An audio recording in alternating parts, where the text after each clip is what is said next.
Hi అండి. బయటైతే చల్లగా వర్షం పడుతుంది.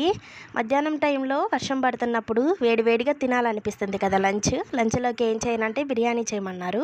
అదిగాను సండేను. ఈ సండే మా ఇంట్లో స్పెషల్ బిర్యానీ అండి. వేడివేడిగా బిర్యానీ అయితే రెడీ అయిపోయింది. ఎప్పుడు బిర్యానీ చేసినా ఉప్పు లేదు, కారం లేదు అనేసి వంకలు చెప్తాడు. ఈసారి అయితే బాగొచ్చిందనుకుంటున్నాను.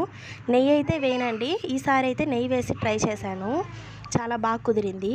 బిర్యానీలోకి కాంబినేషన్ గుత్తి వంకాయ కానీ, పన్నీర్ కర్రీ కానీ, గోంగూర కానీ చాలా బాగుంటాయి కదా. కానీ ఈరోజు అవేం లేదు. ఓన్లీ రైతా ఒకటేను. రైతాలో కూడా ఎక్కువగా ఆనియన్స్ వేసుకుంటే చాలా బాగుంటుంది.